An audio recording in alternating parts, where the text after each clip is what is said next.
Pengadilan Negeri Mempawah memvonis bebas seorang kakek di Kuburaya yang tega mencabuli cucu kandungnya yang baru berusia 1 tahun 4 bulan. Orang tua korban menuntut adanya keadilan atas apa yang telah dialami oleh buah hatinya.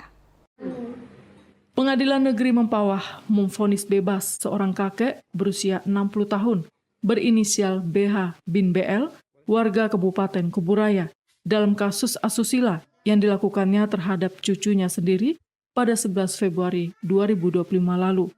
Kakek BL diduga melakukan pencabulan terhadap cucu perempuannya sendiri yang baru berusia 1,4 tahun.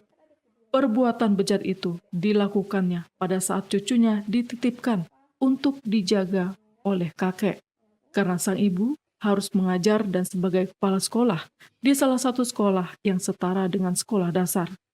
Dari hasil 2 kali visum ditemukan adanya luka robek di bagian anus hingga kemaluan korban, sehingga membuat sang anak mengalami trauma saat bertemu dengan orang lain.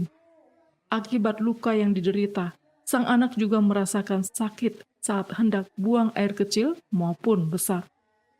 Awalnya itu Pak, saya kan rapi nih kan, dia tuh tidak mau sentuh sama orang Pak, dipegang dengan orang nggak mau dia, sampai dengan kakek nenek yang megang pun dia takut, apalagi kalau dipegang bagian pantatnya itu langsung lepas dan rasa takut, sampai saya bawa periksa ya Pak ya, kan awalnya kan ini karena udah tahu hasil visum nih kan, sampai 2 kali visum Pak, pertama di Padang Tikar, kemudian saya visum lagi nih untuk memperkuat gitu kan, visum lagi ke Bayangkara, malah di Bayangkara itu kan lebih jelas.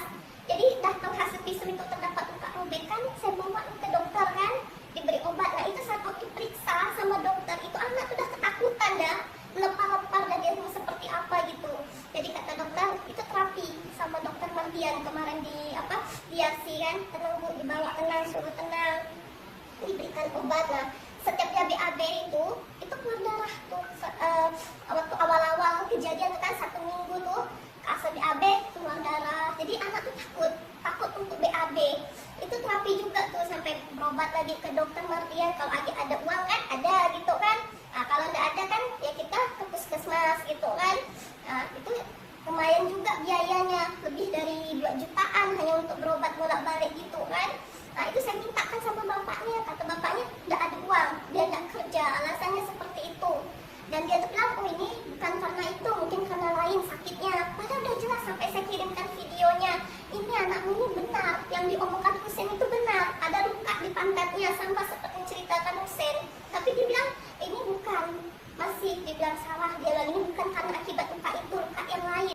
Ketua Komisi Perlindungan Anak Daerah Kabupaten Kuburaya, Diah Safitri, mengaku sangat kecewa dengan vonis bebas PN Mempawah terhadap kakek tersebut.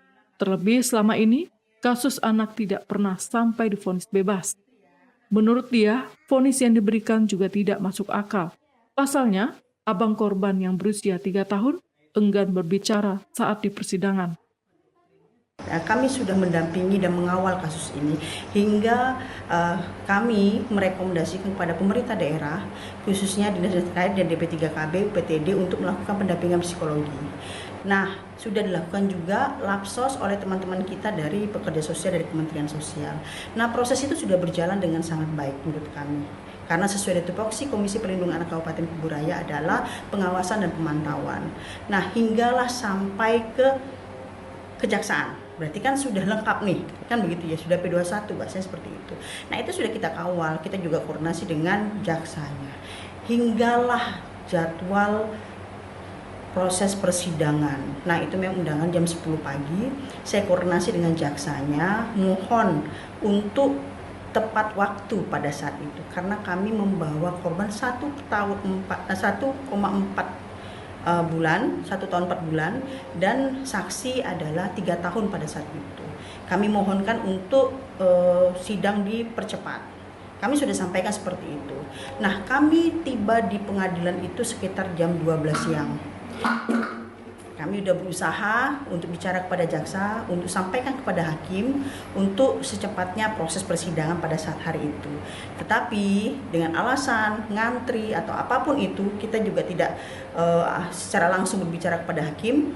Nah, sidang akhirnya dilakukan sekitar jam 9 malam.